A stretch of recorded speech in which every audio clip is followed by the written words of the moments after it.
আসসালামু আলাইকুম বন্ধুরা, তোমরা সবাই কেমন আছো? আশা করি তোমরা সবাই ভালো আছো। তার আমিও ভালো আছি। তাই আজকে আমি হাফিজুর রহমান সিদ্দিকী হুজুরের ওয়াজ নিয়ে আসলাম তোমাদের সামনে। তাই আজকে তোমাদেরকে হাফিজুর রহমান সিদ্দিকীর ওয়াজ শোনাবো। তাই আর কথা বেশি বলবো না, চলো ফার্স্টে ওয়াজটা শুনে আসি। অন্ধকারে থাকতে পারি না, বড় ভয়।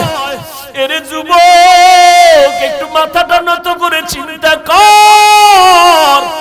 ওই অন্ধকার কবরে যখন রেখে আসবে, কেমনে একা থাকবি?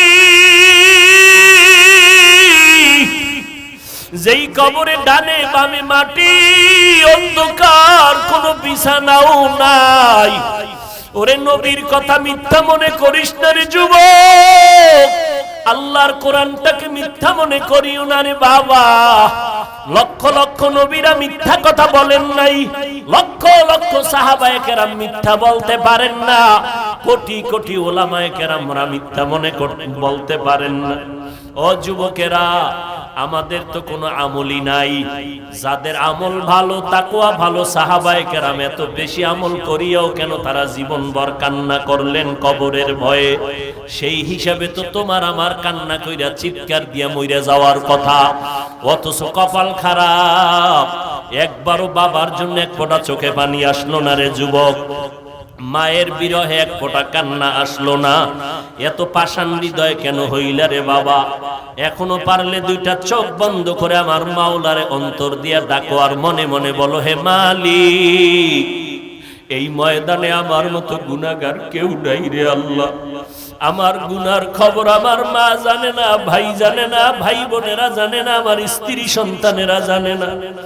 আমার অন্যায়ের খবর যদি আজকে সিংগাইরের মানুষ জানতো, আমারে বয়ানে একবারও বসার সুযোগ দিত না। ও দয়ার মালিক, আপনি জানেন আমি বড় কত অপরাধী। আপনি আমার অপরাধের কথা জানিয়াও পানি বন্ধ করেন নাই, বাতাস বন্ধ করেন নাই, সূর্যের আলো চাঁদের আলো বন্ধ করেন নাই, খানাও বন্ধ করেন নাই রে আল্লাহ। আজকে বুঝতে পেরেছি আমার একদিন মরণ হবে, কবরে যাওয়া লাগবে। নবী বলেন, ওই কবরে কে ধনী, কে গরিব, কে মাওলানা, কে মুফতি, কে পীর সাহেব, কোনো ভেদাভেদ নাই। সবার জন্য তিনটা প্রশ্ন কবরে রেডি হয়ে যাবে। আমাকেও যেমন তিনটা প্রশ্ন করবে, আপনাদেরও তিনটা করবে। রবের পরিচয় দাও, ধর্মের পরিচয় দাও, রাহমাতুল্লিল আলামিনের পরিচয় দাও। নবীজি বলেন, কারা জবাব দিতে পারবে? দুনিয়াতে যারা রবের গোলামি করে যাবে, তারা কবরে গিয়া জবাব দিবে, রব্বি আল্লাহ, আমার রব একমাত্র আমার আল্লাহ। দুনিয়াতে যারা ইসলাম মেনে চলবে, তারা কবরে গিয়া জবাব দিবে, দীনিয়াল ইসলাম, আমার ধর্মের নাম ইসলাম। দুনিয়াতে যারা সুন্নতের আমল করে চলবে, ও যুবকেরা, আঙ্গুলের নখগুলো কেমনে রাখবা, সেখানেও নবীর সুন্নত যারা মানবে।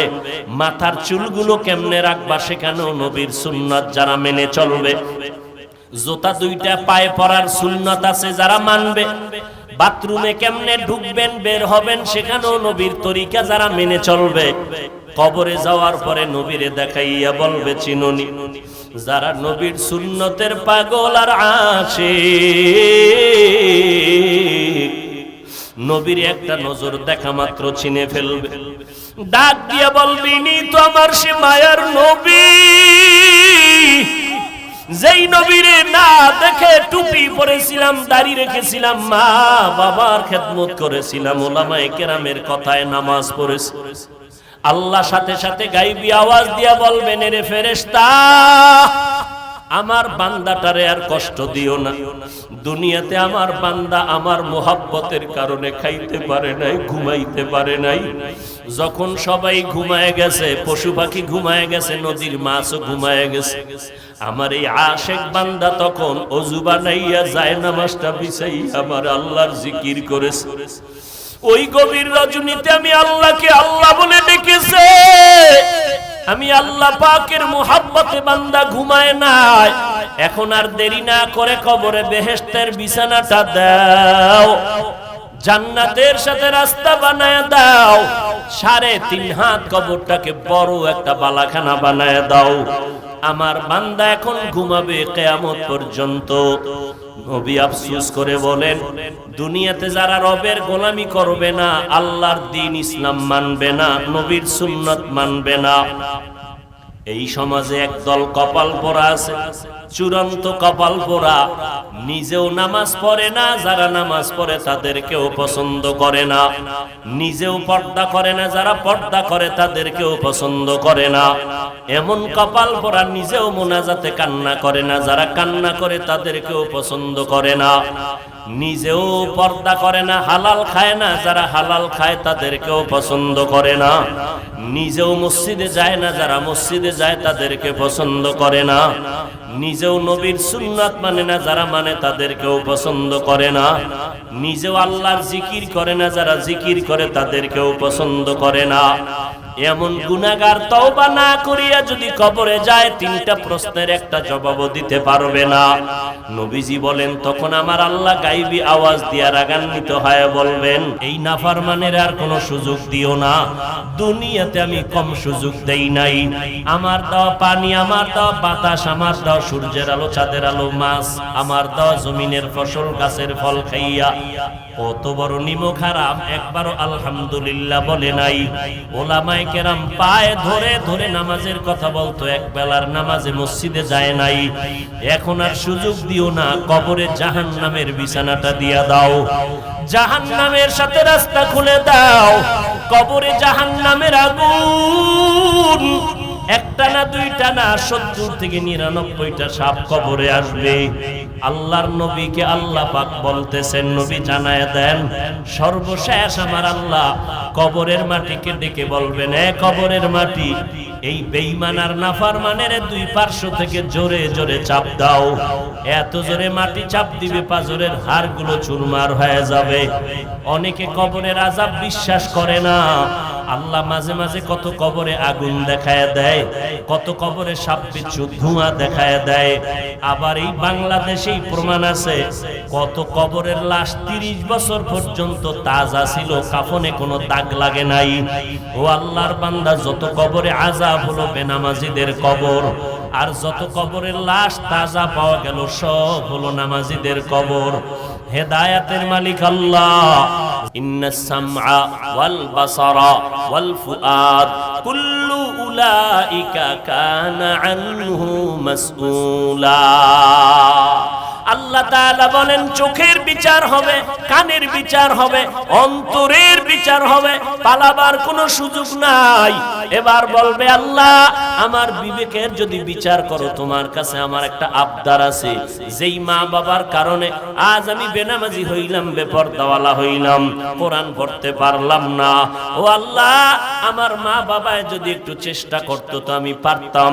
ঠিক আছে, আমি ভুল করেছি, আমার বিবেক দিয়া সমাধান করি নাই, আজকে আমাকে শাস্তি দিবা, মেনে নিলাম, তবে আবদার, আমারে যেই শাস্তি দিবা তার ডবল শাস্তি আমার মা বাবাকে দিতে হবে। কোরআন শরীফের আয়াত, রব্বানা আতিহিম যিফাইনি মিনাল আযাব ওয়ালআনহুম লা'নান কাবীরা। খালি সন্তানের জন্য তাবিজ চান, হুজুর তাবিজ দেন, তেল ভরা দেন, পানি ভরা দেন, সন্তান ঘাড় সোজা করে চলে, বাঁকা করে মা বাবার খেদমত করে না। এইরকম এক বিচার লইয়া বাবায় গেছে গরম সাহাবী ওমরের কাছে। খলিফাতুল মুসলিমিন ওমর তো এমন ওমর, টপ লেভেলের টেরোরিস্ট, পৃথিবীর চ্যাম্পিয়ন সন্ত্রাসী। বিশ্ব নবীর গর্দান কাটতে যে যায় সে বিশ্ব সন্ত্রাসী ছাড়া আর কে? সেই ওমর রাসূলের আদর্শ পাইয়া কেমন দামি হলো। ওমর যেই পথে চলে শয়তান ওই পথে চলে না। বালিশে মাথা লাগায় আধা মিনিট চিন্তা করেন তো, যেই শয়তান আল্লাহরে যুক্তি দিয়া বয় দিল, সেজদা করলো না আদম রে, কেমন বেডা ওমর যে শয়তান ভয় পায়। অর্ধজাহানের খলিফা হযরত ওমর হাতের বালিশ বানাইয়া রাস্তার মধ্যে, মাঠের মধ্যে ঘুমায়, কোনো পাহারাদার নাই। অর্ধজাহানের খলিফা ওমর, সাথে কোনো সিকিউরিটি গার্ড নাই। দুশমনেরা তরবারি নিয়ে ঘুরে, ওমরের পাইলে মেরে ফেলবে। কোথায় ওমরের সুযোগ মতো পাই না, হঠাৎ খবর পাইল ওমর একটা খোলা ময়দানে একা ঘুমায়। দুশ্মন কয় এই সুযোগ হাতছাড়া করা যায় না।